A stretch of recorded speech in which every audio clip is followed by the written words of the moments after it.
જય શ્રી કૃષ્ણ. રિદ્ધિસ કિચનમાં તમારા સૌનું સ્વાગત છે. આજે આપણે ગુજરાતી થાળી બનાવીશું. તેમાં કઠોળ લીધા છે, એમાં સૂકા વટાણા લીધા છે, આ તુવેરની દાળ છે, આમાં એક અડધી વાડકી બાસમતી ચોખા છે અને 10 મિનિટ પલાળી લીધા છે. પછી આપણે રોટલી બનાવીશું, કચુંબર કરીશું, અથાણું, પાપડ, શીરો. એ મારી ગુજરાતી થાળી છે. હવે આપણે આ કઠોળની સબ્જી બનાવીશું. એમાં આપણે તેલની અંદર તેલ નાખીશું 1.5 ચમચી. આપણે તેલને ગરમ થવા દઈશું.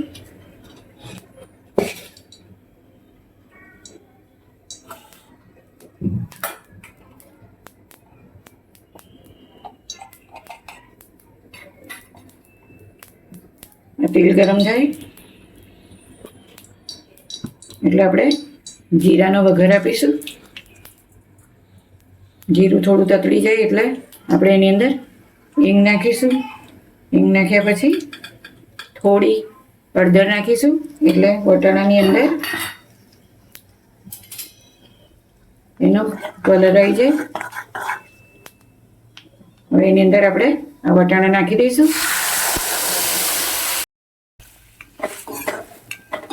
આ સૂકા વટાણાને આપણે 6-7 કલાક પલાળી રાખ્યા હતા અને પછી 3-4 વિસલ કરી એટલે વટાણા આ રીતે બફાઈ ગયા છે.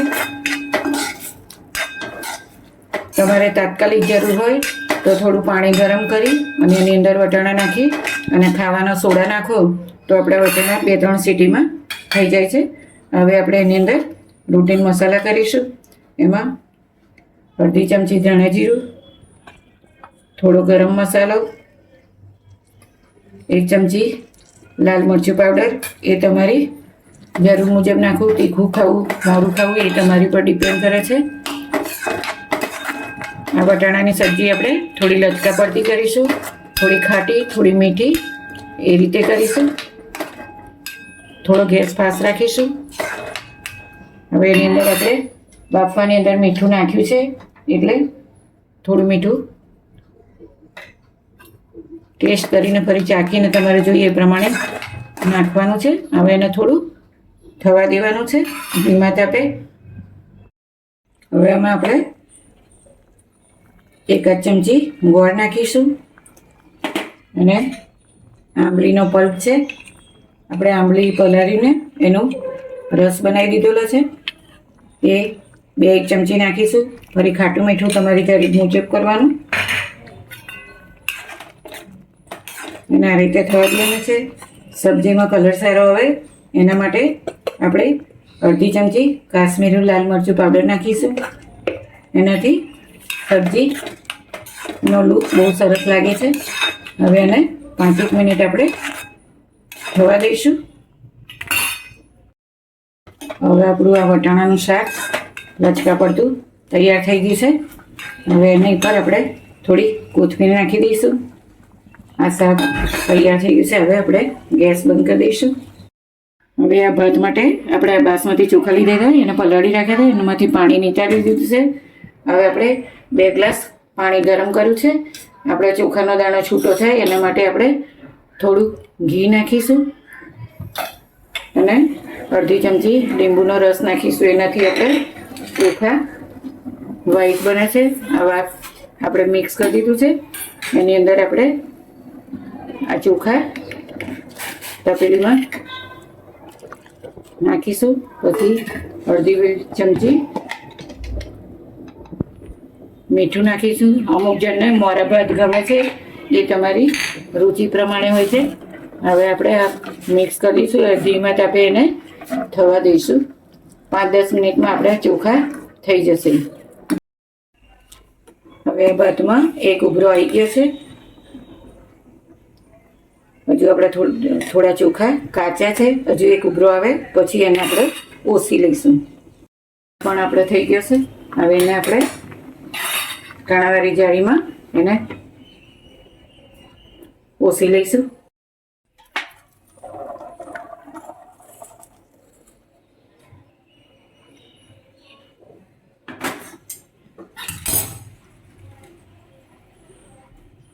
આ ભાત આપણો તૈયાર થઈ ગયો છે.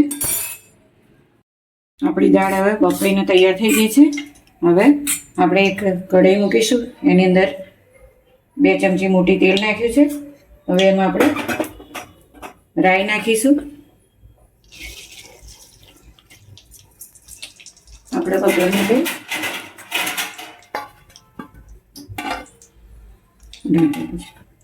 થોડું જીરું નાખીશું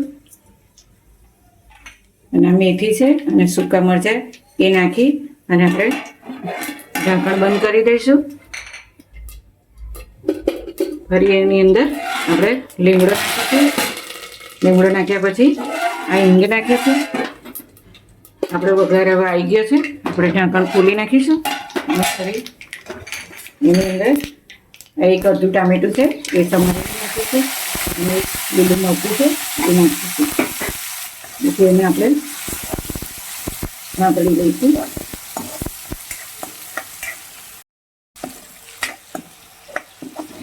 ટામેટા ગળી જાય ત્યાં સુધી એને સાંતળીશું. હવે એની અંદર આપણે રોટી મસાલા કરીશું. એમાં આપણે 1 ચમચી ધાણા જીરું નાખીશું. હળદર તો આપણે દાળમાં નાખેલી જ છે બાફતા, એટલે થોડી નાખીશું. 1 ચમચી મરચું નાખીશું. હવે એને આપણે આ રીતે મિક્સ કરી દઈશું. આપણે આ દાળ ખાટી મીઠી કરવાની છે.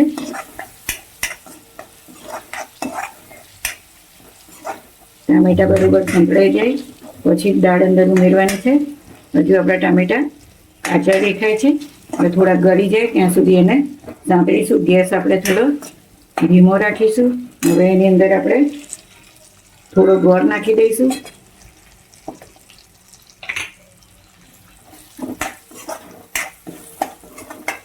વઘારની અંદર આપણે થોડા ધાણા નાખીશું. હવે આપણે એની અંદર દાળ ઉમેરી દઈશું.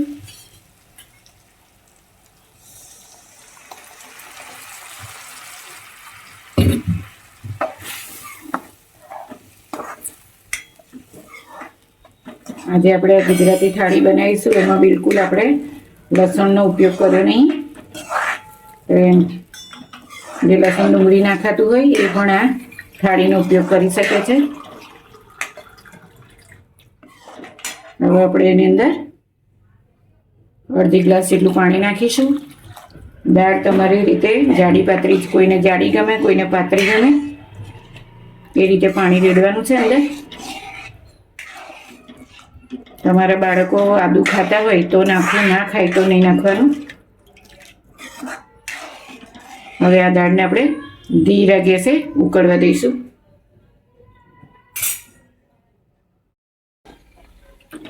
હવે આપણી દાળ ઉકળી ગઈ છે.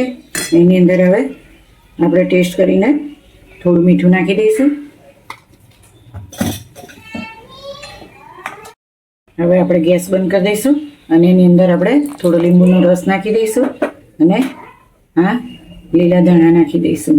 આપણી દાળ હવે તૈયાર થઈ ગઈ છે. ગુજરાતીની થાળીમાં સંભાર વગર ઘણું અધૂરું છે. એના માટે મેં કેપ્સિકમ લીધા છે, ટીંડોળા લીધા છે અને ગાજર લીધા છે. તમારે અંદર જોઈએ તો કોબીજ પણ લઈ શકો છો. આ એક પેન મૂકી છે. એની અંદર હું રાઈ નાખીશ. રાઈ તતડી જાય એટલે આપણે હિંગ નાખીશું. ગેસ થોડો ધીમો રાખીશું અને થોડી હળદર નાખીશું. હવે એને આપણે મિક્સ કરી દઈશું. હવે સંભારા માટેનું જે કચુંબર છે અંદર નાખી દઈશું.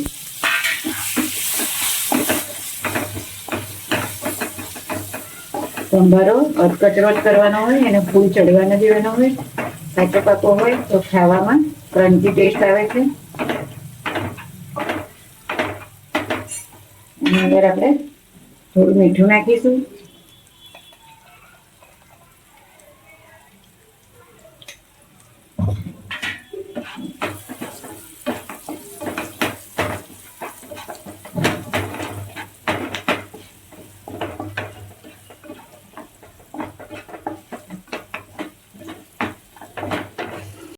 આપણે સંભારો હવે તૈયાર થઈ ગયો છે.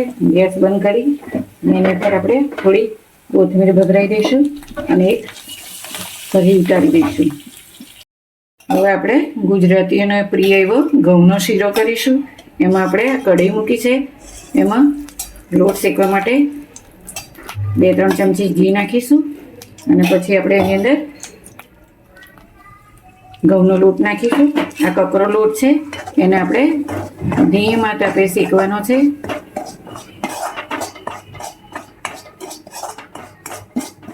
શીરો મારા ઠાકોરજીને બહુ જ વહેલો છે, એટલે અત્યારે હું આ શીરો બનાવીશ, એ મારે ઠાકોરજીને પ્રસાદ ધરાવી દઈશ. ઘઉંનો શીરો બહુ સરસ લાગે છે, નાના મોટા બધા ખાઈ શકે છે, દાંત ના હોય એ પણ ખાઈ શકે છે. અને આપણે ધીરે ધીરે શેકીશું. આ રીતે આપણો આ લોટ શેકાઈ જવો જોઈએ ઘીમાં, અને એની થોડી થોડી સ્મેલ આવે એટલે ખબર પડી જાય કે આપણો લોટ શેકાઈ જશે. આ રીતે થઈ જાય છે. આની અંદર તમે પાણી પણ નાખી શકો છો. જો તમારે પાણી નાખવું હોય તો પાણી ગરમ કરી નાખવાનું છે. અત્યારે હું દૂધ નાખીશ. હવે હું એમાં જે રીતે લોટમાં સમાય એ રીતે એને દૂધ નાખવાનું છે.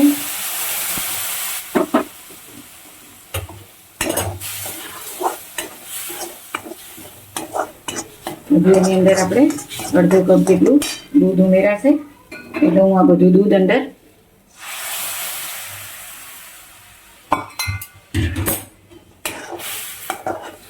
આ રીતે એને હલાવતા જવાનું છે, એટલે બધું એક મિક્સ થઈ જાય.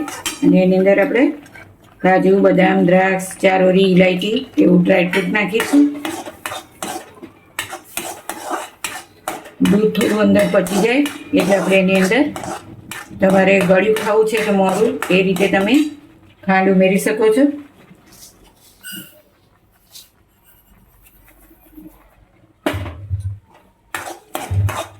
ખાંડ નાખી અને સતત તમે એને હલાવતા રહેવાનું છે, એટલે ખાંડ બધી ઓગળી જાય. હવે આપણો શીરો થઈ જવા આવ્યો છે, એટલે આપણે એની અંદર થોડું 2 ચમચી ઘી નાખીશું. ઘી નાખવાથી શીરો થોડો આપણો ટેસ્ટમાં પણ સારો લાગે છે. એને આ રીતે જ રાખવાનો, એટલે થોડો ઠંડો થશે એટલે ઠીક થઈ જશે. આપણો ઘઉંનો શીરો તૈયાર થઈ જશે. ઉપર થોડું આપણે ડ્રાયફ્રૂટ નાખી દઈશું. આપણો શીરો તૈયાર થઈ જશે. અમારી ગુજરાતી થાળી તૈયાર થઈ ગઈ છે. એમાં દાળ, ભાત, વટાણાનું સૂકા વટાણાનું શાક, સંભારો, ગોળ, રોટલી, પાપડ, ગાજર ટામેટાનું કચુંબર અને શીરો. તમને મારી આ રેસીપી ગમે તો લાઈક કરજો, શેર કરજો અને સબસ્ક્રાઈબ કરજો.